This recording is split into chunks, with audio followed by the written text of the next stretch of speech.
Bonjour, nous sommes ici à la cascade de Guéraud, sur une colline au nord de la ville de Nice. La cascade est la vitrine du canal de la Vésubie, mais également un lieu de villégiature au XIXe siècle. Et je vous invite à emprunter les pas de ces villégiateurs qui se promenaient dans les grottes de la cascade tout en admirant la mer. Des allées agrémentées de faux bois et de fausses roches amenaient le visiteur jusqu'à la cascade et à l'intérieur de celle-ci.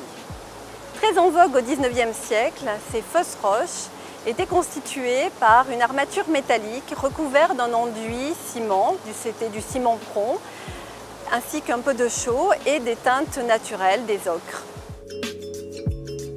On les trouvait partout dans les jardins niçois. Elles avaient pour but d'imiter les grottes naturelles ou les jardins. Un bon exemple de rocaille, ces imitations de fausses roches et de faux bois. Ici, la grotte sous la maison du gardien, dans laquelle nous pouvons voir des stalagmites et des stalactites. La maison du garde, même si elle avait un caractère fonctionnel, a également été conçue pour agrémenter le lieu. On peut encore apercevoir les traces de ces anciennes couleurs, ces bandes rouges et jaunes qui feignaient les mots des natures. Le pignon de la couverture à lambrequin en bois découpé a souvent fait dire qu'il s'agissait d'un chalet suisse. Cette maison de garde a conservé ses décors peints, ici un plafond décoré tel que nous pouvions le voir dans la plupart des maisons du XIXe siècle.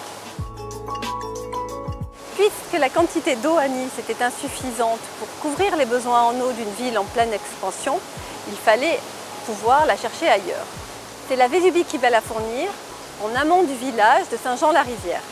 En 1878, le président de la République, MacMahon, donne la concession de la construction et de l'exploitation à la Compagnie Générale des Eaux. Les travaux vont commencer à partir de cette date-là et ne s'achèveront qu'en 1883. Le canal de la Vésubie fera en tout 32 km, dont 6 km de tunnel, et acheminera quotidiennement 275 000 m3 d'eau. Cet apport en eau va profondément modifier la culture des collines niçoises et on va progressivement passer de celle de l'olivier et de la vigne à l'horticulture. Vous connaissez maintenant l'histoire de la cascade de Guéraud. J'espère que cette visite vous a plu.